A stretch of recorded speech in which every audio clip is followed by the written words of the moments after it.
नमस्कार मित्रों, स्वागत है आपका एक बार फिर आपके अपनी YouTube चैनल अथर्व एकेडमी में। दोस्तों, आज की इस क्लास में अपन डिस्कस करेंगे इस पूरे हफ्ते में पढ़े हुए सामान्य विज्ञान के सभी महत्वपूर्ण प्रश्न जो कि आपकी आने वाली परीक्षा की दृष्टि से काफी महत्वपूर्ण है। तो वीडियो के अंत तक जरूर बने रहिएगा। आइए तो समय व्यर्थ ना करते हुए शुरू करते हैं आज की हमारी क्लास। पहला प्रश्न है, खाना पकाने की गैस यानी कि एलपीजी में किन दो गैसों का मिश्रण होता है? तो दोस्तों, एलपीजी में ब्यूटेन तथा प्रोपेन गैस का मिश्रण होता है। अगला प्रश्न है, कैथोड किरणें क्या होती हैं? तो दोस्तों, कैथोड किरणें प्रोटॉन्स की धारा होती हैं, याद रखिएगा। अगला प्रश्न है, आकाश में तारे क्यों टिमटिमाते हैं? तो दोस्तों, वायुमंडल की विभिन्न परतों द्वारा अपवर्तन के कारण आकाश में तारे टिमटिमाते हैं, याद रखिएगा। अगला प्रश्न है, विटामिन ए की कमी के कारण सामान्यतः शरीर का कौन सा अंग प्रभावित होता है? तो दोस्तों, मानव शरीर की आंख प्रभावित होती है विटामिन ए की कमी के कारण, और विटामिन ए का रासायनिक नाम रेटिनॉल है, याद रखिएगा। अगला प्रश्न है, चमगादड़ में क्या पाया जाता है? तो दोस्तों, चमगादड़ में प्रासरब्य ध्वनि तरंग, जिन्हें अल्ट्रासोनिक कहा जाता है, पाई जाती हैं, याद रखिएगा। अगला प्रश्न है, किसी वस्तु को पृथ्वी से चंद्रमा पर ले जाने पर उसमें क्या परिवर्तित होता है? तो दोस्तों, उसका भार कम हो जाता है, याद रखिएगा। अगला प्रश्न है, जब इलेक्ट्रॉन एक चुंबकीय क्षेत्र से गुजरता है तो क्या होता है? तो दोस्तों, उसकी ऊर्जा और वेग बढ़ जाता है जब इलेक्ट्रॉन एक चुंबकीय क्षेत्र से गुजरता है। अगला प्रश्न है, कार की बैटरी में कौन सा अम्ल इस्तेमाल किया जाता है? तो आप सभी जानते होंगे, सल्फ्यूरिक एसिड या सल्फ्यूरिक अम्ल इस्तेमाल किया जाता है कार की बैटरी में। अगला प्रश्न है, पेड़ ऊर्जा का कैसा स्रोत है? तो दोस्तों, पेड़ ऊर्जा का नवीकरणीय स्रोत है, याद रखिएगा। अगला प्रश्न है, लेटराइट मिट्टी का रंग कैसा होता है? तो दोस्तों, लोहे की अधिकता के कारण लेटराइट मिट्टी का रंग लाल होता है। अगला प्रश्न है, पौधों और जानवरों की सबसे अधिक किस्में कहाँ पाई जाती हैं? तो याद रखिएगा, उष्णकटिबंधीय वनों में पौधों और जानवरों की सबसे अधिक किस्में पाई जाती हैं। अगला प्रश्न है, बस में ड्राइवर के पास लगा हुआ दर्पण कौन सा होता है? तो दोस्तों, यह उत्तल दर्पण होता है, याद रखिएगा, कॉन्वेक्स मिरर। अगला प्रश्न है, सोडियम बाइकार्बोनेट NaHCO का साधारण नाम क्या होता है? तो दोस्तों, इसे बेकिंग सोडा या सामान्य भाषा में खाने का सोडा भी कहा जाता है। अगला प्रश्न है, वनस्पति विज्ञान की कौन सी शाखा पौधों के रूपाकार का अध्ययन करती है? तो दोस्तों, इसको परिस्थिति विज्ञान कहा जाता है, याद रखिएगा। अगला प्रश्न है, सीरा से मदिरा निकालने की प्रक्रिया को क्या कहते हैं? तो दोस्तों, इसको खिडमन की प्रक्रिया कहते हैं, याद रखिएगा। दोस्तों, आज मैराथन क्लास है, इस वजह से थोड़ी सी स्पीड मेंटेन रखना पड़ेगी। क्लोन किसकी कॉलोनी होती है? तो दोस्तों, क्लोन एक समान अनुवांशिक संगठन वाली कोशिकाओं की कॉलोनी से कहा जाता है, क्लोन। अगला प्रश्न है, कीटोन द्वारा प्राकृतिक फूलों से परागण कैसे होते हैं? तो दोस्तों, यह सूक्ष्म एवं चिपचिके होते हैं, याद रखिएगा। अगला प्रश्न है, जैव विकास के पक्ष में किससे प्रत्यक्ष प्रमाण मिलता है? तो दोस्तों, जीवाश्म से जैव विकास के पक्ष में प्रत्यक्ष प्रमाण मिलता है। अगला प्रश्न है, एस्बेस्टोम रोग द्वारा कौन सा रोग फैलता है? तो दोस्तों, एस्बेस्टोम द्वारा वास्तफीति रोग फैलता है, याद रखिएगा। अगला प्रश्न है, मानव शरीर में डिहाइड्रेशन किसकी कमी के कारण होता है? तो याद रखिएगा, पानी की कमी के कारण मानव शरीर में डिहाइड्रेशन होता है। अगला प्रश्न है, एक मोटर वाहन का पीछे की चीजें दिखाने वाला दर्पण कौन सा होता है? तो याद रखिएगा, उत्तल दर्पण होता है। अगला प्रश्न है, जूते के तलवों में तला किसको बढ़ाने के लिए लगाया जाता है? तो याद रखिएगा, घर्षण बढ़ाने के लिए जूते के तलवों में तला लगाया जाता है। अगला प्रश्न है, मानव में गुर्दों का रोग किसके प्रदूषण के कारण होता है? तो याद रखिएगा, कैडमियम प्रदूषण के कारण मानव में गुर्दों का रोग होता है। अगला प्रश्न है, सबसे कठोर सामग्री क्या होती है? तो याद रखिएगा, हीरा सबसे कठोर सामग्री होती है। अगला प्रश्न है, आयोडीन के स्ट्रक्चर में क्या निहित होता है? तो दोस्तों, अल्कोहल में आयोडीन का विलयन निहित होता है। अगला प्रश्न है, शुष्क सेल का एनोइड किससे बना होता है? तो याद रखिएगा, ग्रेफाइट से बना होता है शुष्क सेल का एनोइड। अगला प्रश्न है, गर्भाशय में शिशु के विकास की जानकारी हेतु किसका प्रयोग किया जाता है? तो दोस्तों, इस तकनीक को अल्ट्रासाउंड कहा जाता है। अगला प्रश्न है, प्रकाश वोल्टेज ऊर्जा का कैसा स्रोत होता है? तो दोस्तों, यह पारंपरिक ऊर्जा का स्रोत है, प्रकाश वोल्टेज। अगला प्रश्न है, सोडियम पंप का प्रयोग कहां पर होता है? तो दोस्तों, तंत्रिका आवेग में सोडियम पंप का प्रयोग किया जाता है। अगला प्रश्न है शैवाल में बहुलता किसकी होती है? तो दोस्तों क्लोरोफिल की बहुलता होती है शैवाल में। अगला प्रश्न है विटामिन B12 में कौन सी धातु विद्यमान होती है? तो याद रखिएगा B12 में कोबाल्ट धातु विद्यमान होती है और यह काफी महत्वपूर्ण प्रश्न है, पहले कई एग्जाम में पूछा जा चुका है। अगला प्रश्न है वायुमंडल में कौन सी निष्क्रिय गैस सर्वाधिक मात्रा में होती है? तो दोस्तों ऑर्गन गैस सर्वाधिक मात्रा में निष्क्रिय अवस्था में वायुमंडल में पाई जाती है, याद रखिएगा। ऑर्गन को ही स्ट्रेंज गैस भी कहा जाता है, यह भी याद रखिएगा। अगला प्रश्न है किसकी कमी के कारण दांतों का क्षरण होने लगता है? तो दोस्तों फ्लोरीन की कमी के कारण दांतों का क्षरण होने लगता है। अगला प्रश्न है प्रकाश संश्लेषण की प्रक्रिया की समाप्ति पर बने पदार्थ क्या हैं? तो दोस्तों ग्लूकोज, पानी एवं ऑक्सीजन, यह 3 पदार्थ बनते हैं प्रकाश संश्लेषण की प्रक्रिया समाप्त होने पर। अगला प्रश्न है निकट दृष्टि दोष के निवारण के लिए किस प्रकार के लेंस का चश्मा दिया जाता है? तो दोस्तों अवतल यानी कि कॉनकेव लेंस का चश्मा दिया जाता है निकट दृष्टि दोष के निवारण के लिए। अगला प्रश्न है नींबू में मुख्यतः कौन सा एसिड उपस्थित रहता है? तो साइट्रिक एसिड पाया जाता है नींबू में। अगला प्रश्न है वास्तविक सूर्योदय से कुछ समय पहले ही सूर्य दिखाई देने लगता है, यह किसका कारण होता है? तो दोस्तों वायुमंडलीय अपवर्तन का कारण होता है, जिस वजह से सूर्य उदय होने के कुछ समय पहले ही दिखाई देने लगता है।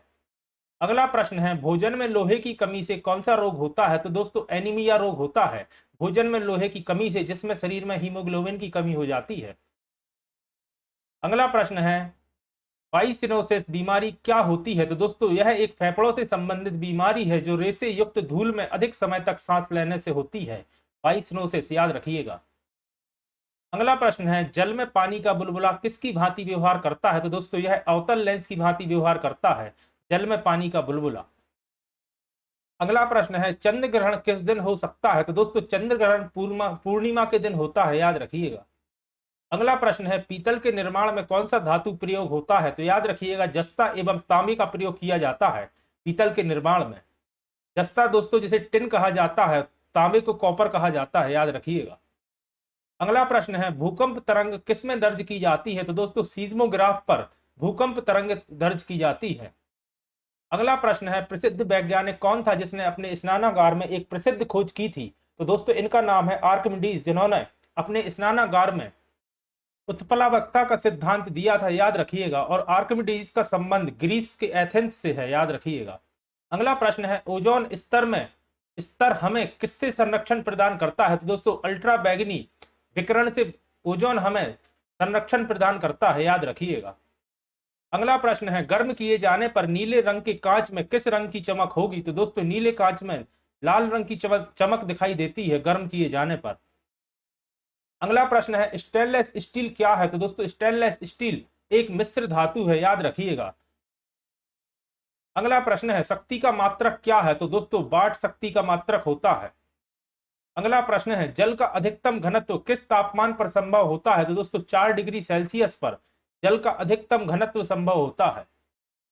अगला प्रश्न है यूरिया में किस तत्व की मात्रा सबसे अधिक होती है? तो दोस्तों यूरिया में नाइट्रोजन की मात्रा सर्वाधिक होती है। अगला प्रश्न है सामान्य प्रयोग में आने वाला मसाला लौंग कहां से प्राप्त होता है? तो दोस्तों लौंग एक फूल की कली होती है, याद रखिएगा। अगला प्रश्न है कौन सी मुख्य धातु विशाल संख्या में स्वचालित वाहनों वाले नगर की वायु प्रदूषण कर देती है? तो दोस्तों लेड या सीसा स्वचालित वाहनों से होने वाले प्रदूषण का मुख्य कारण है। अगला प्रश्न है एस्ट्रोजन क्या है? तो दोस्तों एस्ट्रोजन एक स्त्री हार्मोन है, याद रखिएगा। अगला प्रश्न है परमाणु पाइल का प्रयोग कहां होता है? तो दोस्तों नाभिकीय विखंडन के परिचालन में परमाणु पाइल का प्रयोग किया जाता है। अगला प्रश्न है एंग्लो न्यूबियन किसकी एक नस्ल है? तो दोस्तों एंग्लो न्यूबियन बकरी की एक नस्ल होती है। अगला प्रश्न है नाभिकीय विखंडन में ऊर्जा किस रूप से निकलती है? तो दोस्तों नाभिकीय विखंडन में ऊर्जा ऊष्मा के रूप में निकलती है। अगला प्रश्न है अभिक्रिया में एक उत्प्रेरक का कार्य क्या होता है? तो दोस्तों अभिक्रिया की दर को बढ़ाना एक उत्प्रेरक का कार्य होता है। अगला प्रश्न है तापीय विद्युत को पैदा करने के लिए किस प्रकार का कोयला मुख्य रूप से उपयोग में आता है? तो दोस्तों लिग्नाइट कोयला का मुख्य रूप से उपयोग किया जाता है तापीय विद्युत या थर्मल पावर प्लांट में। अगला प्रश्न है हमारे शरीर में आधारी उपाचय को नियंत्रित करने वाला हार्मोन किससे निकलता है? तो दोस्तों यह अबटू ग्रंथि से निकलता है। अबटू ग्रंथि जिसे थायराइड ग्लैंड भी कहा जाता है। अगला प्रश्न है अस्थि या हड्डियों के निर्माण और संप्रेषण में आवश्यक तत्व क्या होता है? तो दोस्तों कैल्शियम होता है आवश्यक तत्व हड्डियों और अस्थियों के निर्माण में। अगला प्रश्न है सोल्डर किस धातु का मिश्रण है? तो दोस्तों लेड और टिन का मिश्रण होता है सोल्डर। अगला प्रश्न है कैरोसिन लैंप में चिमनी के नीचे कुछ छिद्र होते हैं, उनका क्या कार्य है? तो दोस्तों उनका कार्य है ऑक्सीजन की सप्लाई बनाए रखना, याद रखिएगा। अगला प्रश्न है मानव शरीर का सामान्य तापमान कितना होता है? तो दोस्तों 37 डिग्री सेल्सियस मानव शरीर का सामान्य तापमान होता है। अगला प्रश्न है स्फेगनोमैनोमीटर नामक उपकरण किसको मापने के लिए काम में आता है? तो दोस्तों रक्त दाब या ब्लड प्रेशर मापने के लिए उपयोग में आता है स्फेगनोमैनोमीटर। अगला प्रश्न है पृथ्वी के पटल पर सबसे अधिक मात्रा में कौन सी गैस है? तो दोस्तों पृथ्वी के पटल पर ऑक्सीजन गैस सर्वाधिक मात्रा में है, और अगर वातावरण में पूछा जाए तो नाइट्रोजन 78% है, याद रखिएगा। दोनों प्रश्न में अंतर है, यहाँ पृथ्वी के पटल पर पूछा गया है और अगर वातावरण या वायुमंडल में पूछा जाए तो नाइट्रोजन गैस सर्वाधिक मात्रा में है। अगला प्रश्न है अंतरिक्ष यात्री को अंतरिक्ष कैसा दिखाई देता है? तो दोस्तों वायुमंडल ना होने की वजह से अंतरिक्ष यात्री को अंतरिक्ष काला दिखाई देता है। अगला प्रश्न है बिजली बल्ब में जो तंतु होता है वह किसका बना होता है? तो दोस्तों यह टंगस्टन का बना होता है, याद रखिएगा। तंतु को ही फिलामेंट कहा जाता है। अगला प्रश्न है प्रोटीन का सबसे अधिक समृद्ध स्रोत क्या होता है? तो दोस्तों सोयाबीन प्रोटीन का सबसे अधिक समृद्ध स्रोत होता है।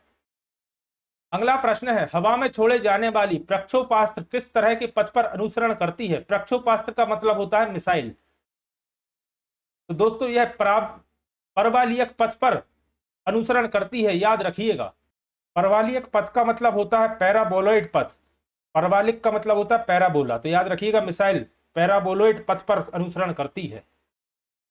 अगला प्रश्न है पेट्रोल के कारण लगी हुई आग बुझाने के लिए पानी प्रभाव नहीं होता, इसका क्या कारण है? तो दोस्तों पानी और पेट्रोल एक दूसरे में आग घुलनशील होते हैं, पेट्रोल ऊपरी सतह पर जलता रहता है, याद रखिएगा। इस वजह से पेट्रोल की लगी आग को पानी बुझाने में प्रभावी नहीं होता। अगला प्रश्न है ध्वनि तरंग किससे होकर यात्रा नहीं कर सकती? तो दोस्तों निर्वात यानी कि वैक्यूम से होकर ध्वनि तरंग यात्रा नहीं कर सकती। अगला प्रश्न है सबसे छोटी रुधिर वाहिका क्या कहलाती है? तो दोस्तों इसे केशिका या ब्लड कैपिलरीज कहा जाता है, याद रखिएगा। अगला प्रश्न है ऊर्जा प्रत्यक्ष या अप्रत्यक्ष रूप से किससे प्राप्त होती है? तो दोस्तों ऊर्जा सूर्य से ही प्राप्त होती है, प्रत्यक्ष या अप्रत्यक्ष रूप से। अगला प्रश्न है जैव विकास के पक्ष में किससे प्रत्यक्ष प्रमाण मिलता है? तो दोस्तों जीवाश्म से जैव विकास के पक्ष में प्रत्यक्ष प्रमाण मिलता है। अगला प्रश्न है पक्षियों में पंखों का मुख्य काम क्या होता है? तो दोस्तों शरीर की ऊष्मा को बनाए रखने के लिए रोधन प्रदान करना पक्षियों में पंखों का मुख्य कार्य होता है। अगला प्रश्न है कौन सा पौधा फल नहीं देता परंतु बीज पैदा करता है? तो दोस्तों साइकेस का पौधा फल नहीं देता परंतु बीज पैदा करता है, और यह प्रश्न भी पहले पूछा जा चुका है। अगला प्रश्न है गर्म खून वाले जानवर उच्च शारीरिक तापमान बनाए रखते हैं ताकि वे तेजी से चल सके, याद रखिएगा। अगला प्रश्न है पक्षियों के अध्ययन के विज्ञान को क्या कहा जाता है? तो दोस्तों ऑर्नियोलॉजी कहा जाता है पक्षियों के अध्ययन के विज्ञान को। दोस्तों यहां पर थोड़ी सी मिसप्रिंट है, ऑर्निथोलॉजी कहा जाता है या पक्षी विज्ञान कहा जाता है, जो कि जीव विज्ञान का एक पार्ट है। अगला प्रश्न है प्रकाश वर्ष क्या मापने की इकाई है? तो दोस्तों प्रकाश वर्ष दूरी नापने की एक इकाई है, याद रखिएगा। अगला प्रश्न है सामान्य व्यक्ति के शरीर में खून की औसत मात्रा कितनी होती है? तो याद रखिएगा 5 से 6 लीटर सामान्य व्यक्ति के शरीर में खून की औसत मात्रा होती है। अगला प्रश्न है ट्रांजिस्टर के आविष्कारक कौन थे? तो याद रखिएगा बारहीन, साकले और ब्राउन ट्रांजिस्टर के आविष्कारक थे। अगला प्रश्न है अनीमोमीटर यंत्र से किस चीज का मापन किया जाता है? तो दोस्तों हवा की दिशा और वेग का मापन किया जाता है अनीमोमीटर द्वारा। अगला प्रश्न है विटामिन सी में कौन सा अम्ल उपस्थित रहता है? तो दोस्तों एस्कॉर्बिक एसिड पाया जाता है विटामिन सी में। अगला प्रश्न है ध्वनि किस रूप में यात्रा करती है? तो दोस्तों अनुदैर्ध्य तरंगी गति में ध्वनि यात्रा करती है, याद रखिएगा। अगला प्रश्न है भारी जल या हैवी वाटर शब्द किसका सूचक है? तो दोस्तों यह ड्यूटीरियम ऑक्साइड डीओ का सूचक होता है, याद रखिएगा। अगला प्रश्न है बर्फ पानी पर तैरता है क्योंकि दोस्तों बर्फ का घनत्व पानी से कम होता है, इस वजह से बर्फ पानी पर तैरता है। अगला प्रश्न है, चमगादड़ जिस सिद्धांत पर संचालन करते हैं उसमें किसका गुणधर्म होता है? तो दोस्तों उसमें पराध्वनि का गुणधर्म होता है, याद रखिएगा। अगला प्रश्न है, विटामिन डी की कमी पूरा करने के लिए भोजन में किसकी प्रचुर मात्रा होनी चाहिए? तो दोस्तों विटामिन डी का तो मुख्य स्रोत सूर्य का प्रकाश या सोलर एनर्जी है, लेकिन मछली का तेल और अंडा या दूध विटामिन डी का ही स्रोत होते हैं, याद रखिएगा। अगला प्रश्न है, उत्पाद कार्बन डाइऑक्साइड का ठोस रूप क्या कहलाता है? तो दोस्तों इसे सूखा बर्फ या ड्राई आइस कहा जाता है, याद रखिएगा। अगला प्रश्न है, धन्वंतरी पुरस्कार किस क्षेत्र में उल्लेखनीय कार्य हेतु दिया जाता है? तो दोस्तों औषधि के क्षेत्र में दिया जाता है धन्वंतरी पुरस्कार। अगला प्रश्न है, अरहर, सोयाबीन, मूंगफली और दूध में से प्रोटीन का सबसे अधिक समृद्ध स्रोत कौन सा है? तो दोस्तों आप सभी जानते होंगे सोयाबीन प्रोटीन का सबसे समृद्ध स्रोत है। अगला प्रश्न है, प्रकाश संश्लेषण की दर किस रंग के प्रकाश में सबसे अधिक होती है? तो दोस्तों लाल रंग के प्रकाश में प्रकाश संश्लेषण की दर सर्वाधिक होती है। अगला प्रश्न है, डायोड का इस्तेमाल किस लिए किया जाता है? तो याद रखिएगा परिशोधन के लिए डायोड का इस्तेमाल किया जाता है। अगला प्रश्न है, कृत्रिम उपग्रह के जरिए संचार में किन तरंगों का प्रयोग किया जाता है? तो दोस्तों माइक्रोवेव्स या सूक्ष्म तरंगों का प्रयोग किया जाता है सैटेलाइट्स में। अगला प्रश्न है, रक्त के स्कंदन में कौन सहायता करता है? तो दोस्तों रक्त प्लेटलेट्स एवं विटामिन के रक्त स्कंदन में सहायता करता है। अगला प्रश्न है, भारत में किसने परमाणु अंतर्मुखी विस्फोट की तकनीक विकसित की थी? तो दोस्तों डॉक्टर होमी जहांगीर भाभा ने भारत में सर्वप्रथम परमाणु अंतर्मुखी विस्फोट की तकनीक विकसित की थी। अगला प्रश्न है, डायनामाइट में मुख्य रूप से क्या पाया जाता है? तो दोस्तों नाइट्रोग्लिसरीन पाया जाता है डायनामाइट में मुख्य रूप से। अगला प्रश्न है, एम्पियर सेकंड किसका मात्रक है? तो दोस्तों एम्पियर सेकंड आवेश की मात्रा का मात्रक है। अगला प्रश्न है, इलेक्ट्रॉन वोल्ट किसका मात्रक है? तो दोस्तों इलेक्ट्रॉन वोल्ट ऊर्जा का मात्रक है।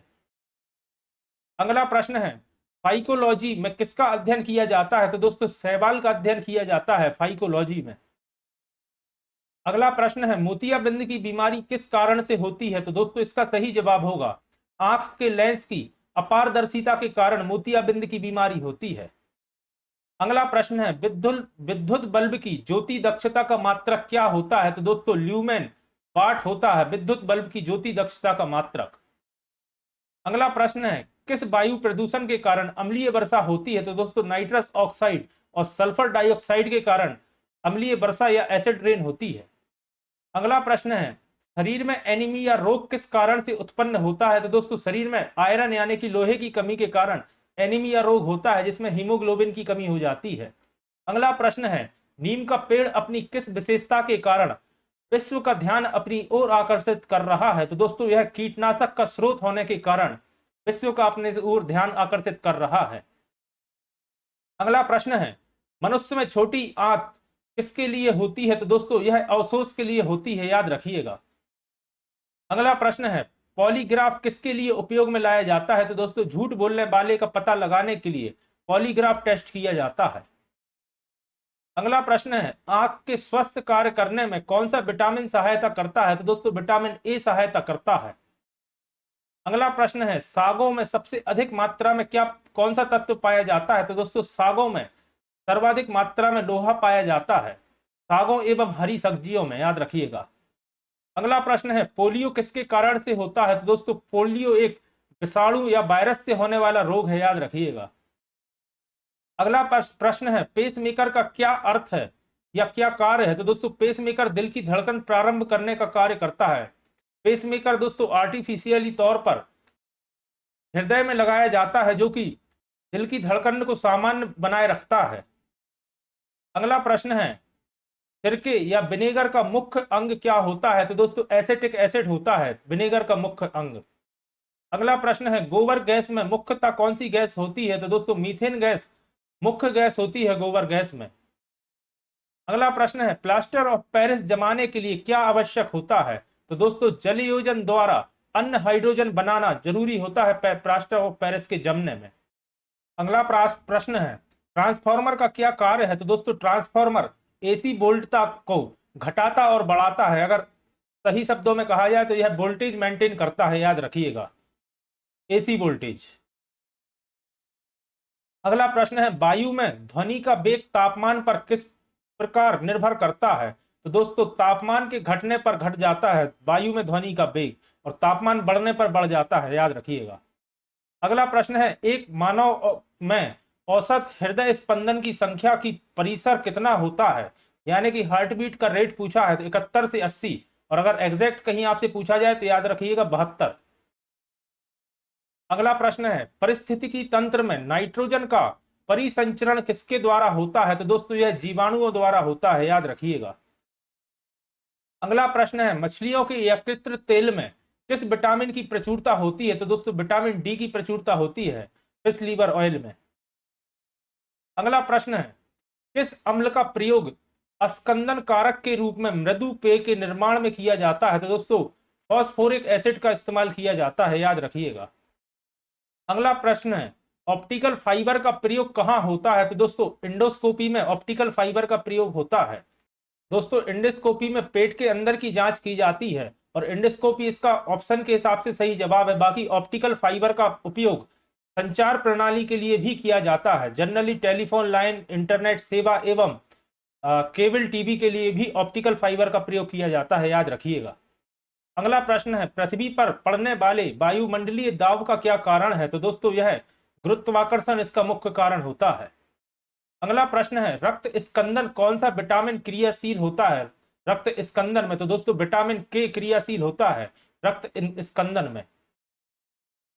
अगला प्रश्न है, किसकी उपस्थिति के कारण गाय का दूध का रंग पीला होता है? तो दोस्तों कैरोटीन की उपस्थिति के कारण गाय के रंग का दूध पीला होता है, याद रखिएगा। अगला प्रश्न है, पीलिया रोग किसके संक्रमण से होता है? तो दोस्तों यकृत या लीवर के संक्रमण से पीलिया रोग होता है। अगला प्रश्न है, लौह अयस्क को प्रगनत करने के लिए मुख्यतः किस खनिज का प्रयोग किया जाता है? तो दोस्तों मैग्नीज एवं चूने का प्रयोग किया जाता है। अगला प्रश्न है, उपापचय क्या है? तो दोस्तों उपापचय एक जैव अणु का संश्लेषण और टूट जाना है, याद रखिएगा। अगला प्रश्न है, व्यापारिक वैसलीन किससे निकाला जाता है? तो दोस्तों व्यापारिक वैसलीन पेट्रोलियम का एक तत्व होता है, याद रखिएगा। अगला प्रश्न है, कोयला किससे बनता है? तो दोस्तों संपीड़ित और कठोरकृत जीवभार से कोयला बनता है। अगला प्रश्न है, स्ट्रोंशियम लवण के द्वारा बुनसेन ज्वाला को कौन सा रंग प्रदान किया जाता है? तो दोस्तों लाल रंग प्रदान किया जाता है, और यह प्रश्न काफी महत्वपूर्ण है, पहले कई बार पूछा जा चुका है। अगला प्रश्न है, हीमोग्लोबिन क्या होता है? तो दोस्तों हीमोग्लोबिन एक प्रोटीन होता है, और यह प्रश्न भी दोस्तों इस बार वनरक्षक एग्जाम में पूछा जा चुका है। अगला प्रश्न है, पारिस्थितिकी प्रणाली क्या होती है? तो दोस्तों यह एक जैविक प्रणाली होती है, याद रखिएगा। अगला प्रश्न है, जैव पदार्थों के सिकलेपन में मुख्यतः किस रसायन का प्रयोग किया जाता है? तो दोस्तों एथिलीन ग्लाइकोल का प्रयोग किया जाता है, याद रखिएगा। अगला प्रश्न है, सोडियम बाइकार्बोनेट को बाजार की भाषा में क्या कहा जाता है? तो दोस्तों इसे बाजार की भाषा में पकाने का सोडा या खाने का सोडा कहा जाता है। अगला प्रश्न है, ईंट के बने भवनों की तुलना में कच्ची मिट्टी के मकान ग्रीष्म में ठंडे और शीतकाल में अधिक गर्म होने का क्या कारण है? तो दोस्तों जल वाष्पन से गर्मियों में ठंडक और छिद्रों में आने वाली धूप के कारण सर्दियों में गर्म हो जाता है, यही कारण है। अगला प्रश्न है, लंबी अवधि के उपयोग के बाद बल्ब के अंदर की ओर एक धुंधला धब्बा बन जाता है, इसका क्या कारण है? तो दोस्तों टंगस्टन तंतु की वाष्प बनकर यहां एकत्रित हो जाती है, इस कारण से यह धब्बा बन जाता है, याद रखिएगा। अगला प्रश्न है, वायुमंडल की ऊपरी परत द्वारा किस प्रकार के विकिरणों का अवशोषण किया जाता है? तो दोस्तों अवरक्त विकिरणों का अवशोषित किया जाता है, अवशोषण किया जाता है। अगला प्रश्न है, एड्स, गलसुआ और पोलियो में क्या समानता है? तो दोस्तों यह तीनों विषाणुओं द्वारा या वायरस द्वारा होने वाली बीमारी है, याद रखिएगा। अगला प्रश्न है, कौन सा एंजाइम प्रोटीन को पेप्टोन में बदलते हैं? तो दोस्तों पेप्सिन प्रोटीन्स को पेप्टोन्स में बदल देते हैं, याद रखिएगा। अगला प्रश्न है, मनुष्य के शरीर में लोहे की कमी का क्या परिणाम हो सकता है? तो दोस्तों इसे आरक्तता कहा जाता है। अगला प्रश्न है, किस प्रकाश संश्लेषण की दर किस रंग के प्रकाश में सबसे अधिक होती है? तो दोस्तों लाल रंग के प्रकाश में प्रकाश संश्लेषण की दर सर्वाधिक होती है और इसी वजह से लाल रंग को खतरे के निशान के रूप में प्रयोग किया जाता है। अगला प्रश्न है, कौन सा विटामिन रुधिर के स्कंदन के लिए आवश्यक है? तो दोस्तों विटामिन के एवं प्लेटलेट्स रुधिर के स्कंदन के लिए आवश्यक होते हैं। अगला प्रश्न है, ओजोन परत पर क्षरण मुख्यतः किसके कारण से होता है? तो दोस्तों फ्लोरोकार्बन, जिसे CFC के नाम से जाना जाता है, इसके कारण ओजोन परत का क्षरण हो रहा है। अगला प्रश्न है, समुद्र की गहराई किस यंत्र द्वारा मालूम की जा सकती है? तो दोस्तों समुद्र की गहराई मापने का मुख्य यंत्र का नाम तो फेदोमीटर है, याद रखिएगा। बाकी सोनार भी कई बार ऑप्शन में दे दिया जाता है। सोनार से समुद्र के नीचे पहाड़ियों या भूमि का पता लगाया जाता है, तो दोनों आंसर इसके सही होंगे। अगला प्रश्न है, फोटोकेमिकल सेल में सामान्यतः किसका प्रयोग किया जाता है? तो दोस्तों लिथियम का प्रयोग किया जाता है फोटोकेमिकल सेल में। और अभी हाल ही में दोस्तों राजस्थान में लिथियम के बहुत बड़े भंडार प्राप्त हुए हैं। यह करंट का भी प्रश्न बनता है। अगला प्रश्न है, प्राथमिक या बुनियादी रंग कौन सा है? तो दोस्तों लाल, नीला और हरा प्राथमिक या जिन्हें प्राइमरी कलर्स कहा जाता है। अगला प्रश्न है, भारतीय कृषि में हरित क्रांति किस वर्ष हुई थी? तो वर्ष 1967-68 में भारतीय कृषि में हरित क्रांति हुई थी। अगला प्रश्न है, खगोल भौतिकी के लिए भारत में जन्मे किस वैज्ञानिक को नोबेल पुरस्कार प्रदान किया गया है? तो दोस्तों प्रोफेसर चंद्रशेखर को यह पुरस्कार दिया गया है खगोल वैज्ञानिक की क्षेत्र में। अगला प्रश्न है, प्राकृतिक मोम और लाख किस रूप से प्राप्त किए जाते हैं? तो दोस्तों यह कीड़ों के स्त्राव के रूप में प्राप्त किए जाते हैं, प्राकृतिक मोम एवं लाख। अगला प्रश्न है, नमी की माप किस यंत्र द्वारा की जाती है? तो दोस्तों हाइग्रोमीटर द्वारा मॉइस्चर या आर्द्रता का मापन किया जाता है, या जिसे हवा में नमी भी कह सकते हैं। अगला प्रश्न है, हमारे शरीर की किन कोशिकाओं में सबसे कम पुनर्योजी शक्ति होती है? तो दोस्तों मस्तिष्क की कोशिकाओं में सबसे कम पुनर्योजी शक्ति होती है। और अगर पूछा जाए सर्वाधिक किस अंग में होती है, तो याद रखिएगा लीवर में सर्वाधिक पुनर्योजी शक्ति होती है। अगला प्रश्न है, रक्त दाब का नियंत्रण कौन करता है? तो दोस्तों एड्रीनल ग्रंथि रक्त दाब या ब्लड प्रेशर का नियंत्रण करता है। अगला प्रश्न है, एस्ट्रोजन और प्रोजेस्टेरोन किसकी वृद्धि को नियंत्रित तथा उत्तेजित करते हैं? तो दोस्तों स्तन ग्रंथि को नियंत्रित और वृद्धि को रोकते हैं, याद रखिएगा। एस्ट्रोजन एवं प्रोजेस्टेरोन ये स्त्रीलिंग हार्मोन्स होते हैं। अगला प्रश्न है, वृक्षों से प्राप्त किया गया प्राकृतिक रबड़ का बुनियादी रासायनिक निर्माण ब्लॉक क्या होता है? तो दोस्तों आइसोप्रीन होता है, याद रखिएगा।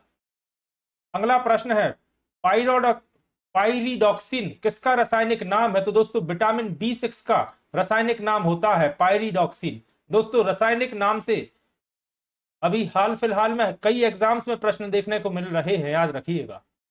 अगला प्रश्न है, एंजाइम से क्या अभिप्राय है? तो दोस्तों एंजाइम एक जैविक उत्प्रेरक होते हैं। अगला प्रश्न है, संचायक बैटरियों में किसका प्रयोग किया जाता है? तो दोस्तों जस्ते का प्रयोग किया जाता है संचायक बैटरियों में। अगला प्रश्न है, किस गैस को गोताखोरों द्वारा सांस लेने के लिए ऑक्सीजन के साथ मिलाया जाता है? तो दोस्तों हीलियम गैस को मिलाया जाता है, याद रखिएगा। साथ ही हॉस्पिटल्स के ऑक्सीजन सिलेंडर में भी हीलियम गैस मिलाई जाती है ऑक्सीजन के साथ। अगला प्रश्न है, वह कौन है जो परमाणु केंद्रक के चारों ओर घूमते हैं और ऋणात्मक रूप से आवेशित होते हैं? तो दोस्तों वह इलेक्ट्रॉन्स हैं, याद रखिएगा। इलेक्ट्रॉन्स की खोज वर्ष 1897 में जे थॉमसन ने की थी, यह भी याद रखिएगा। अगला प्रश्न है, कार्बन का सबसे कठोर रूप क्या होता है? तो दोस्तों कार्बन का सबसे कठोर रूप हीरा होता है। अगला प्रश्न है, शरीर का निर्माण करने वाला पोषक तत्व कौन सा है? तो दोस्तों प्रोटीन शरीर का निर्माण करने वाला मुख्य पोषक तत्व होता है। अगला प्रश्न है, बैटरी में किस ऊर्जा का रूपांतरण किस ऊर्जा में होता है? तो दोस्तों बैटरी में रासायनिक ऊर्जा का विद्युत ऊर्जा में रूपांतरण होता है। अगला प्रश्न है, फुहारा या स्प्रेयर किस सिद्धांत पर कार्य करते हैं? तो दोस्तों यह बर्नौली के सिद्धांत पर कार्य करते हैं फुहारा। अगला प्रश्न है, गाजर किस विटामिन का एक संपन्न स्रोत होता है? तो दोस्तों गाजर विटामिन ए का संपन्न स्रोत होता है। अगला प्रश्न है, सिग्नल को निम्न प्रतिरोध क्षेत्र से उच्च प्रतिरोध क्षेत्र में अंतरित करने वाली युक्ति क्या कहलाती है? तो दोस्तों इसे ट्रांजिस्टर कहते हैं। अगला प्रश्न है, दुग्ध एक ऐसा कोलाइडी तंत्र है जिसे किसमें परीक्षित किया जा सकता है? तो दोस्तों दुग्ध या दूध में वसा को पानी में परीक्षित किया जाता है, याद रखिएगा। अगला प्रश्न है, सेब में किस पोषक तत्व की अधिकता होती है? तो दोस्तों सेब में प्रचुर मात्रा में लोहा या आयरन पाया जाता है। अगला प्रश्न है, यसद लेपन जिसे गैल्वेनाइजेशन कहते हैं क्या है? तो दोस्तों लोहे पर जस्ता का परत चढ़ाना या लोहे पर टिन की परत चढ़ाना गैल्वेनाइजेशन कहलाता है।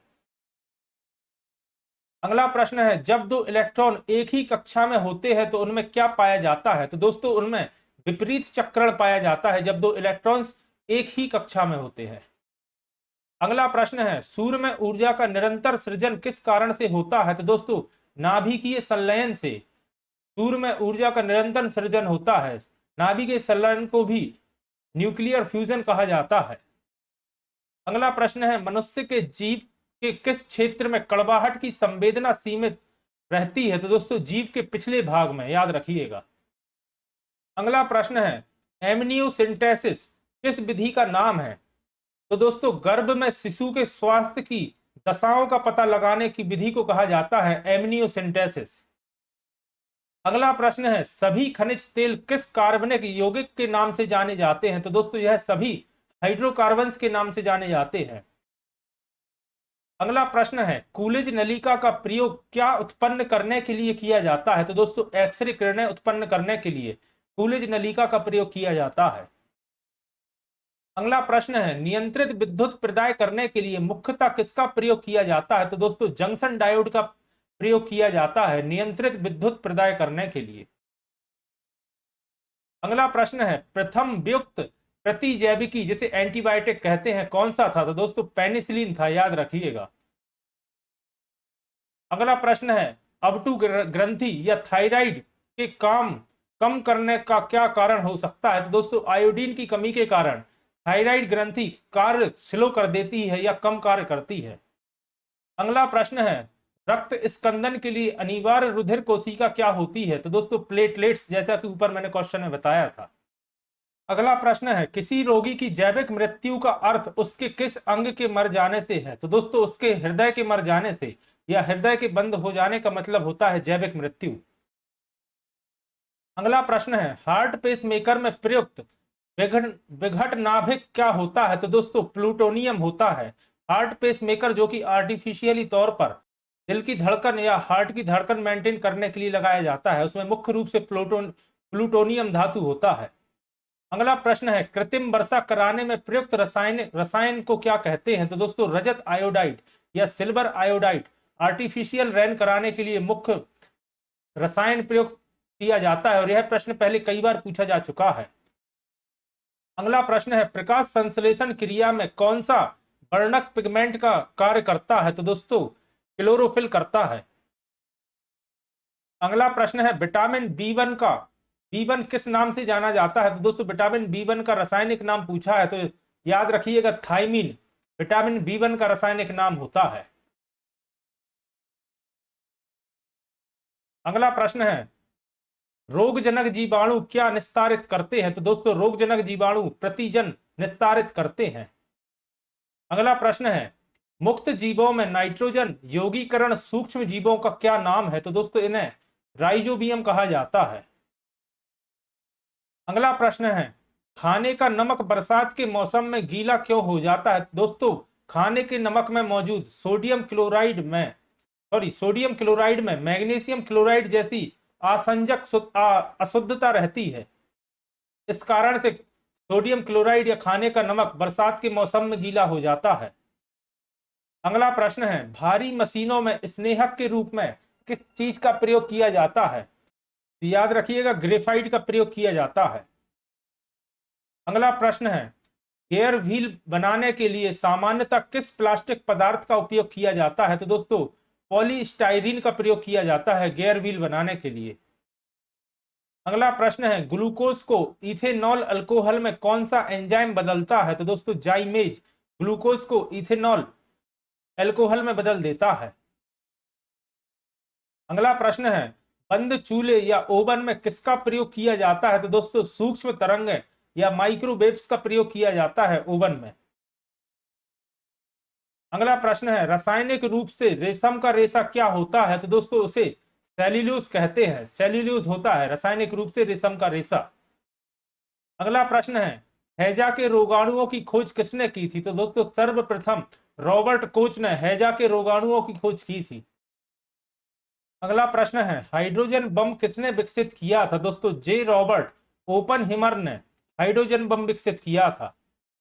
अगला प्रश्न है मधुमेह के रोगियों द्वारा प्रयोग में लाए जाने वाले स्वीटेक्स में कितनी ऊर्जा होती है? तो दोस्तों 0 कैलोरी या 0 कैलोरी होती है स्वीटेक्स में। अगला प्रश्न है प्रकाश संश्लेषण के समय मुक्त होने वाली ऑक्सीजन कहां से आती है? तो दोस्तों यह जल या पानी से आती है। अगला प्रश्न है गति प्रेरक या जिसे पेसमेकर कहा जाता है किससे संबंधित है? तो दोस्तों यह हृदय से संबंधित है।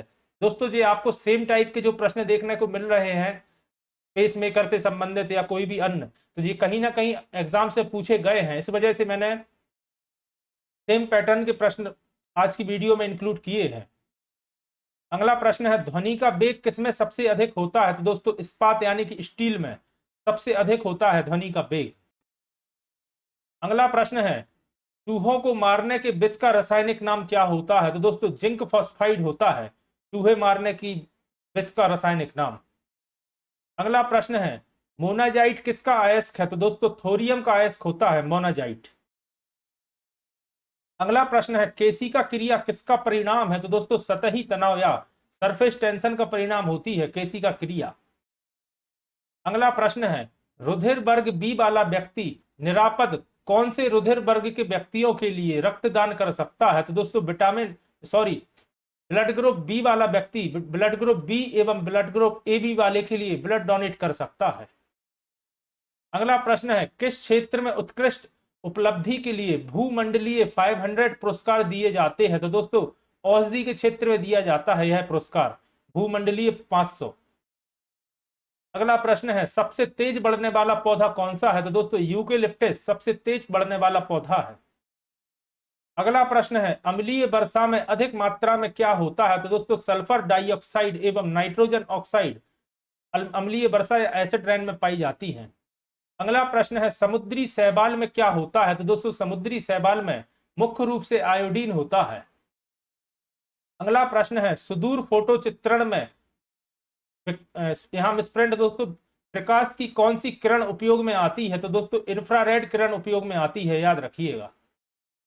अगला प्रश्न है डॉक्टरों द्वारा प्रयोग किए जाने वाला स्टेथोस्कोप किस सिद्धांत पर कार्य करता है? तो दोस्तों स्टेथोस्कोप ध्वनि परावर्तन के सिद्धांत पर कार्य करता है। अगला प्रश्न है पेनिसिलिन जो कि एक एंटीबायोटिक है किससे प्राप्त होता है? तो दोस्तों यह फंगस या कवक से प्राप्त होता है पेनिसिलिन। अगला प्रश्न है किस विटामिन की कमी के कारण मसूड़ों से रक्त आता है और दांत हिलने लगते हैं? तो दोस्तों विटामिन सी की कमी के कारण, याद रखिएगा। अगला प्रश्न है वह मृदा जल कौन सा है जो पौधे के लिए अति आवश्यक है? तो दोस्तों उसे केशिका जल कहा जाता है। केशिका जल को इंग्लिश में कैपिलरी वाटर कहा जाता है, याद रखिएगा। अगला प्रश्न है वनस्पतिक प्रजनन द्वारा एक ही पौधे से प्राप्त संपूर्ण संतति को क्या कहा जाता है? तो दोस्तों इसे उस पौधे का क्लोन कहा जाता है, याद रखिएगा। अगला प्रश्न है निर्वात में ऊष्मा विकिरण का वेग क्या होता है? तो दोस्तों प्रकाश के बराबर होता है, याद रखिएगा। अगला प्रश्न है किस फल का विकास पुष्प क्रम में हुआ है? तो दोस्तों अनानास यानी कि पाइनएप्पल का विकास पुष्प क्रम में हुआ है। अगला प्रश्न है सौर ऊर्जा को विद्युत ऊर्जा में परिवर्तित करने के लिए आवश्यक तत्व क्या है? तो दोस्तों सिलिकॉन धातु का प्रयोग किया जाता है सौर ऊर्जा को विद्युत ऊर्जा में परिवर्तित करने के लिए, या कह सकते हैं सोलर प्लांट में, सोलर एनर्जी प्लांट में सिलिकॉन धातु का प्रयोग किया जाता है। अगला प्रश्न है स्प्रिंग ड्रायर में गीले कपड़े को किस क्रिया द्वारा सुखाया जाता है? तो दोस्तों अभिकेंद्रीय बल क्रिया के द्वारा स्प्रिंग ड्रायर जो कि वॉशिंग मशीन में आपने देखा होगा, अभिकेंद्रीय बल के द्वारा कपड़ों को सुखाया जाता है। अगला प्रश्न है शरीर की सर्वाधिक प्रबल अस्थि कहाँ होती है? तो दोस्तों मानव शरीर की जबड़े की अस्थि, मानव शरीर में नहीं सभी जीव जंतुओं में जबड़े की अस्थि सर्वाधिक प्रबल होती है। अगला प्रश्न है गेहूं किस प्रकार के जड़ वाला पौधा होता है? तो दोस्तों गेहूं रेशेदार जड़ वाला पौधा होता है। अगला प्रश्न है, पृष्ठीय तनाव का परिणाम क्या होता है? तो दोस्तों केशिका क्रिया पृष्ठीय तनाव का परिणाम होता है।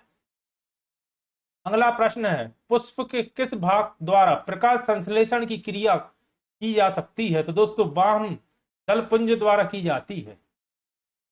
अगला प्रश्न है, पैरासिटामोल मुख्यतः किसके लिए सहायक औषधि है? तो दोस्तों ज्वर नियंत्रण या बुखार के लिए पैरासिटामोल का उपयोग किया जाता है।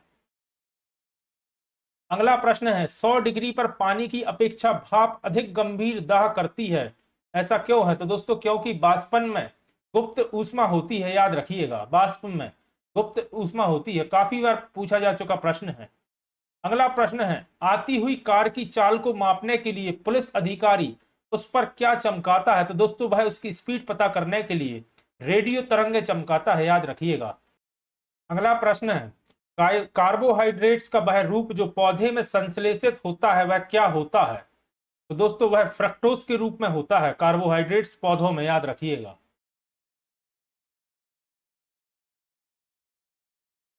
अगला प्रश्न है, इन्फ्लुएंजा रोग किसके द्वारा फैलता है? तो दोस्तों इन्फ्लुएंजा विषाणुओं द्वारा फैलने वाला रोग है। अगला प्रश्न है, दाल किसका उत्तम स्रोत होती है? तो दोस्तों सभी दालें प्रोटीन का उत्तम स्रोत होती हैं। अगला प्रश्न है, चिकन पॉक्स मुख्यतः किससे होता है? तो दोस्तों चिकन पॉक्स विषाणुओं से होने वाला एक रोग है। अगला प्रश्न है, फेफड़ों से हृदय के लिए रक्त ले जाने वाली रुधिर वाहिका को क्या कहा जाता है? तो दोस्तों इसे फुफ्फुस सिरा या पल्मोनरी आर्टरी कहा जाता है, याद रखिएगा फुफ्फुस सिरा या पल्मोनरी आर्टरी। अगला प्रश्न है, एक्रोस्टिक्स में किसका अध्ययन किया जाता है? तो दोस्तों ध्वनि का अध्ययन किया जाता है एक्रोस्टिक्स या इकोस्टिक्स में। अगला प्रश्न है, हीरे की चमक क्या कारण है? तो दोस्तों हीरे की चमक का कारण है प्रकाश का संपूर्ण आंतरिक परावर्तन। अगला प्रश्न है, डीजल इंजन में ईंधन को ज्वलित करने के लिए आवश्यक उच्च तापमान किसके द्वारा प्राप्त किया जाता है? तो दोस्तों यह सिलेंडरों में भरी वायु को संपीड़ित करके किया जाता है। अगला प्रश्न है, सीसा पेंसिल या लेड पेंसिल में क्या होता है? तो दोस्तों ग्रेफाइट होता है, याद रखिएगा। अगला प्रश्न है, आंवला में कौन सा विटामिन प्रचुर मात्रा में पाया जाता है? तो दोस्तों विटामिन सी का मुख्य स्रोत आंवला है, याद रखिएगा विटामिन सी पाया जाता है आंवले में। अगला प्रश्न है, अनुवांशिक यूनिट अर्थात जीन्स किसमें होते हैं? तो दोस्तों गुणसूत्र या क्रोमोसोम में होते हैं जीन्स। अगला प्रश्न है, किसकी उपस्थिति में रुधिर वाहिनियों में रक्त आतंचित या क्लॉट नहीं होता है? तो दोस्तों हेपरिन की उपस्थिति में, याद रखिएगा। अगला प्रश्न है, मानव शरीर में कौन सा अंग ग्लाइकोजन के रूप में कार्बोहाइड्रेट्स को जमा करता है? तो दोस्तों यकृत यानी कि लीवर जमा करता है। अगला प्रश्न है, बासी मक्खन में दुर्गंध का क्या कारण है? तो दोस्तों बासी मक्खन में ब्यूटीरिक एसिड उत्पन्न हो जाता है और यही उसकी दुर्गंध का कारण है। अगला प्रश्न है, प्रतिदीप्ति नलिका में प्रारंभ में उत्पन्न विकिरण कौन सा होता है? तो दोस्तों यह पराबैंगनी विकिरण होता है, याद रखिएगा। अगला प्रश्न है, एक्वारेजिया मुख्यतः किसको घुलाने के लिए प्रयुक्त किया जाता है? तो दोस्तों एक्वारेजिया स्वर्ण यानी कि सोने को घुलाने के लिए उपयोग किया जाता है। अगला प्रश्न है, दिया सलाई के विनिर्माण में प्रयुक्त मूल तत्व क्या होता है? तो दोस्तों दिया सलाई यानी कि माचिस, तो फास्फोरस का उपयोग किया जाता है। फास्फोरस में भी रेड फास्फोरस का प्रयोग किया जाता है, याद रखिएगा। अगला प्रश्न है, कौन सी स्थिति विलंबित रक्त स्कंदन की एक शर्त है? तो दोस्तों हीमोफीलिया विलंबित रक्त स्कंदन की एक शर्त होती है। अगला प्रश्न है, वनस्पति विज्ञान की कौन सी शाखा पौधों के रूप और आकार का अध्ययन करती है? तो दोस्तों इसे पादप आकारिकी कहा जाता है, याद रखिएगा, जो कि वनस्पति विज्ञान की एक शाखा है। अगला प्रश्न है, हीमोग्लोबिन किसका महत्वपूर्ण घटक है? तो दोस्तों रेड ब्लड सेल या लाल रुधिर कोशिकाओं का एक महत्वपूर्ण घटक होता है हीमोग्लोबिन। अगला प्रश्न है, वह पदार्थ कौन सा है जिसका प्रयोग कपड़े से स्याही और जंग के धब्बों को मिटाने के लिए किया जाता है? तो दोस्तों ऑक्सैलिक एसिड का प्रयोग किया जाता है स्याही या कोई भी पक्के धब्बे हटाने के लिए कपड़ों से। अगला प्रश्न है, वह दो तत्व कौन से हैं जिनसे बहुत बड़ी संख्या में यौगिक तैयार किए जा सकते हैं? जैसा कि आप सभी जानते होंगे, कार्बन एवं हाइड्रोजन से बहुत बड़ी संख्या में यौगिक तैयार किए जा सकते हैं, या काफी सारे यौगिक तैयार किए जा सकते हैं। अगला प्रश्न है, ऑक्सीजन मिश्रित निष्क्रिय गैस कौन सी है जो अवरोधित श्वसन से पीड़ित रोगियों को दी जाती है? तो दोस्तों, जैसा कि मैंने बताया था, हीलियम गैस ऑक्सीजन सिलेंडर के साथ मिलाई जाती है। अगला प्रश्न है, सूर्य ग्रहण को नंगी आंखों से देखना खतरनाक क्यों होता है? तो दोस्तों, क्योंकि सूर्य से निकलने वाली पराबैंगनी किरणें हमारे दृष्टि पटल को जला देती हैं, याद रखिएगा। अगला प्रश्न है, वाहनों के टायर किस लिए अच्छी प्रकार से फुलाए जाते हैं? दोस्तों, फिसलन से बचने के लिए या न्यूनतम घर्षण हेतु वाहनों के टायरों को अच्छी प्रकार से फुलाया जाता है। अगला प्रश्न है, लाल रंग को आपात या खतरा का सिग्नल के रूप में क्यों प्रयोग किया जाता है? क्योंकि लाल रंग का तरंग दैर्ध्य सबसे लंबा होता है, तो वह दूर से दिखाई दे जाता है। अगला प्रश्न है, फ्यूज के तार की प्रकृति कैसी होती है? तो दोस्तों, उच्च प्रतिरोध और निम्न द्रवणांक, या इसको गलनांक भी कह सकते हैं फ्यूज के तार की। अगला प्रश्न है, किसी पौधे का खाद्य चालन उत्तक क्या होता है? तो दोस्तों, यह उसका पोषवाह या जिसे फ्लोएम कहा जाता है, याद रखिएगा, पौधे का खाद्य चालन उत्तक। अगला प्रश्न है, नाभिकीय रिएक्टर में ईंधन का काम कौन करता है? तो दोस्तों, यूरेनियम नाभिकीय रिएक्टर में ईंधन का काम करता है। अगला प्रश्न है, यदि नोड तथा संलग्न एंटी नोड मध्य दूरी 30 सेंटीमीटर है तो तरंग कितनी दीर्घ होगी? तो दोस्तों, भाई 120 सेंटीमीटर होगी, याद रखिएगा। इसमें हमेशा इंटू 4 का किया जाता है, जितनी भी मध्य की दूरी दी गई हो। अगला प्रश्न है, अधिक पैदावार वाली पौधे किस प्रकार तैयार किए जा सकते हैं? तो दोस्तों, यह संकरण द्वारा तैयार किए जा सकते हैं। अगला प्रश्न है, तरल पदार्थ का घनत्व गर्म करने पर कैसा होता है? तो याद रखिएगा, कम हो जाता है।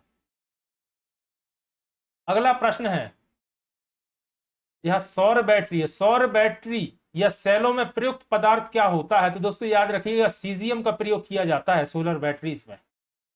अगला प्रश्न है, जब नींबू के रस को खाने के सोडे पर डाला जाता है तब उसमें तेज उत्फुल्लन होता है। यह उत्फुल्लन उससे उत्पन्न किस गैस के कारण होता है? तो दोस्तों, नींबू के रस को अगर खाने के सोडे के साथ मिलाया जाए तो उसमें कार्बन डाइऑक्साइड गैस बहुत ज्यादा मात्रा में रिलीज होती है, याद रखिएगा। अगला प्रश्न है, सिनेमा किस सिद्धांत पर निर्मित होती है? तो दोस्तों, दृष्टि के पक्ष दीप्ति सिद्धांत के आधार पर सिनेमा का निर्माण किया जाता है। अगला प्रश्न है, प्रकाश संश्लेषण के लिए किसी पौधे को किस गैस की आवश्यकता होती है? तो दोस्तों, जैसा कि आप सभी जानते होंगे, कार्बन डाइऑक्साइड की जरूरत होती है। अगला प्रश्न है, मानव हृदय कब बंद होता है? दोस्तों, हृदयावरण में मानव हृदय बंद होता है। अगला प्रश्न है, रक्त का पीएच का निलयन मानव शरीर में कौन सा अंग करता है? तो दोस्तों, मानव शरीर का गुर्दा या किडनी करता है, याद रखिएगा। अगला प्रश्न है, शीशे के संचलन वाले सेल में किस अम्ल का प्रयोग किया जाता है? तो दोस्तों, सल्फ्यूरिक एसिड का प्रयोग किया जाता है, याद रखिएगा। अगला प्रश्न है, ठोस अवस्था में विद्युत धारा प्रवाहित करने वाला अधातु कौन सा है? तो दोस्तों, आप सभी जानते होंगे, ग्रेफाइट ठोस अवस्था में एकमात्र ऐसा धातु है जो विद्युत धारा का प्रवाहन करता है। अगला प्रश्न है, निम्नलिखित वस्तु का पता लगाने के लिए किस उपकरण का प्रयोग किया जाता है? तो दोस्तों, सोनार का प्रयोग किया जाता है, याद रखिएगा। अगला प्रश्न है, 14 वर्ष की आयु तक बच्चों का विकास के लिए अत्यंत आवश्यक तत्व क्या होता है? तो दोस्तों, प्रोटीन्स होते हैं, याद रखिएगा। अगला प्रश्न है, लेजर का आविष्कार किसने किया था? दोस्तों, टी.एच. मैमन ने लेजर का आविष्कार किया था। अगला प्रश्न है, वायु के सापेक्ष आर्द्रता का मापन एवं रिकॉर्ड करने वाला उपकरण कौन सा है? तो दोस्तों, याद रखिएगा, हाइग्रोमीटर होता है, आर्द्रता या पानी हवा में नमी का मापन करने वाला, याद रखिएगा। अगला प्रश्न है, कौन सा कण बच जाता है जब हाइड्रोजन परमाणु अपने इलेक्ट्रॉन को खो देता है? तब दोस्तों, एक प्रोटॉन बच जाता है। अगला प्रश्न है, परागज ज्वर किसका लक्षण है? तो दोस्तों, परागज ज्वर एलर्जी का लक्षण है, याद रखिएगा। अगला प्रश्न है कांसा किसकी मिश्र धातु है? तो दोस्तों तांबा एवं टिन की मिश्र धातु होती है कांसा। अगला प्रश्न है क्लोरोमाइसिटिन का प्रयोग किस रोग के उपचार के लिए किया जाता है? तो दोस्तों टाइफाइड के लिए उपयोग किया जाता है क्लोरोमाइसिटिन का। अगला प्रश्न है मनुष्य के शरीर के किस भाग में इंसुलिन उत्पन्न होता है? तो दोस्तों अग्नाशय से इंसुलिन उत्पन्न होता है, याद रखिएगा। अगला प्रश्न है ऊनी कपड़े शरीर को गर्म रखते हैं क्योंकि? क्योंकि दोस्तों ऊन ऊष्मा का कुचालक होता है। अगला प्रश्न है मानव शरीर में औसतन ऑक्सीजन तत्व की प्रतिशत कितनी होती है? तो दोस्तों मानव शरीर में औसतन 25% ऑक्सीजन पाई जाती है। अगला प्रश्न है डर्मेटोलॉजी के अध्ययन में क्या किया जाता है? तो दोस्तों चर्म रोग और उनके रोगियों के अध्ययन उनके रोग के अध्ययन को डर्मेटोलॉजी कहा जाता है और चर्म रोग के या स्किन के डॉक्टर को डर्मेटोलॉजिस्ट कहा जाता है, याद रखिएगा। अगला प्रश्न है टेलीविजन का आविष्कार किसने किया था? तो दोस्तों J.L. वेयर्ड ने टेलीविजन का आविष्कार किया था और कई बार पूछा जा चुका प्रश्न है ये। अगला प्रश्न है दूध की शुद्धता का मापन किस यंत्र से किया जाता है? तो दोस्तों लैक्टोमीटर से दूध की शुद्धता का मापन किया जाता है। अगला प्रश्न है पृथ्वी पर सबसे अधिक मात्रा में पाया जाने वाला धातु तत्व कौन सा है? तो दोस्तों एल्यूमिनियम, जिसे भविष्य का धातु कहा जाता है, पृथ्वी पर सबसे अधिक मात्रा में पाया जाने वाला धातु तत्व है या धातु है। अगला प्रश्न है मोती मुख्य रूप से किस पदार्थ का बना होता है? तो याद रखिएगा मोती कैल्शियम कार्बोनेट का बना होता है। अगला प्रश्न है मानव शरीर में सबसे अधिक मात्रा में कौन सा तत्व पाया जाता है? तो याद रखिएगा ऑक्सीजन मानव शरीर में सर्वाधिक मात्रा में पाई जाती है। अगला प्रश्न है किस प्रकार के ऊतक शरीर के सुरक्षा कवच का कार्य करते हैं? तो दोस्तों एपिथीलियम ऊतक शरीर के सुरक्षा कवच का कार्य करते हैं। अगला प्रश्न है किस वैज्ञानिक ने सर्वप्रथम बर्फ के दो टुकड़ों को आपस में घिसकर पिघला दिया था? तो दोस्तों डेवी ने आपस में बर्फ के दो टुकड़ों को घिसकर पिघला दिया था और इसे डेवी का इफेक्ट भी कहा जाता है। अगला प्रश्न है सबसे अधिक तीव्रता की ध्वनि कौन उत्पन्न करता है? तो दोस्तों बाघ सबसे अधिक तीव्रता की ध्वनि उत्पन्न करता है। अगला प्रश्न है जब ध्वनि तरंग चलती है तो वह अपने साथ क्या ले जाती है? तो दोस्तों वह अपने साथ ऊर्जा लेकर चलती है, याद रखिएगा ध्वनि तरंग। अगला प्रश्न है सूर्य ग्रहण के समय सूर्य का कौन सा भाग दिखाई देता है? तो दोस्तों जो भाग दिखाई देता है उसका नाम है क्रीट। अगला प्रश्न है सूर्य की किरणों में कितने रंग होते हैं? तो आप सभी जानते होंगे, देवगी और आपने पढ़ा होगा, सूर्य की किरण में 7 रंग होते हैं। अगला प्रश्न है टाइपराइटर के आविष्कारक कौन है? तो दोस्तों सोल्स ने टाइपराइटर का आविष्कार किया था। अगला प्रश्न है सिरका को लैटिन भाषा में क्या कहा जाता है? तो दोस्तों लैटिन भाषा में सिरका को एसीटम कहा जाता है। अगला प्रश्न है कपड़ों से जंग के धब्बे हटाने के लिए किसका प्रयोग किया जाता है? यह प्रश्न रिपीट हो गया, ऑक्जेलिक अम्ल का प्रयोग किया जाता है, याद रखिएगा। अगला प्रश्न है गन्ने में लाल साइन रोग किसके कारण उत्पन्न होता है? तो दोस्तों यह कवक या फंगस के कारण होने वाला रोग है जो कि गन्ने में होता है और इसका नाम है लाल साइन। अगला प्रश्न है आम का वनस्पतिक नाम क्या है? तो दोस्तों मैग्नीफेरा इंडिका आम का वनस्पतिक नाम होता है। अगला प्रश्न है कॉफी पाउडर के साथ मिलाया जाने वाला चिकोरी चूर्ण कहां से प्राप्त होता है? तो दोस्तों यह जड़ों से प्राप्त होता है। अगला प्रश्न है विटामिन सी का सबसे अच्छा स्रोत क्या होता है? तो दोस्तों आंवला विटामिन सी का सबसे अच्छा स्रोत होता है। अगला प्रश्न है मांसपेशियों में किस अम्ल के एकत्रित होने से थकावट होती है? तो याद रखिएगा लैक्टिक अम्ल के एकत्रित होने से मांसपेशियों में थकावट महसूस होती है। अगला प्रश्न है अंगूर में कौन सा अम्ल पाया जाता है? तो दोस्तों टार्टरिक अम्ल पाया जाता है अंगूर में, और टार्टरिक अम्ल ही इमली में भी पाया जाता है, याद रखिएगा। अगला प्रश्न है कैंसर संबंधी रोगों का अध्ययन क्या कहलाता है? तो दोस्तों इसे ऑर्गेनोलॉजी कहा जाता है, याद रखिएगा। अगला प्रश्न है मानव शरीर में सबसे लंबी कोशिका कौन सी होती है? तो दोस्तों तंत्रिका कोशिका मानव शरीर में सबसे लंबी कोशिका होती है। अगला प्रश्न है दांत मुख्य रूप से किस पदार्थ से बने होते हैं? तो दोस्तों दांत डेंटाइन नामक पदार्थ से बने होते हैं। अगला प्रश्न है किस जंतु की आकृति पैर के चप्पल के समान होती है? दोस्तों काफी महत्वपूर्ण प्रश्न है। तो पैरामीसिया की आकृति इस तरह की पैर की चप्पल के समान होती है, याद रखिएगा, कई बार पूछा जा चुका प्रश्न है। केंचुए की कितनी आंखें होती हैं? तो दोस्तों केंचुए की एक भी आंख नहीं होती, याद रखिएगा। अगला प्रश्न है, किस मुख्य खाद्यान्न में प्रोटीन नहीं पाया जाता? तो याद रखिएगा, चावल में प्रोटीन नहीं पाया जाता, लेकिन चावल में प्रचुर मात्रा में कार्बोहाइड्रेट्स पाया जाता है। तो दोस्तों ये थी आज की हमारी क्लास, आशा करता हूं आपके लिए उपयोगी साबित होगी। अगर आप चैनल पर नए हैं और अभी तक आपने चैनल को सब्सक्राइब नहीं किया है तो चैनल को सब्सक्राइब करें। आज की क्लास अगर आपको पसंद आई है और इसी तरह की और क्लासेस आप चाहते हैं तो कमेंट बॉक्स में कमेंट करें और आज की क्लास को ज्यादा से ज्यादा लोगों तक शेयर करें। धन्यवाद दोस्तों।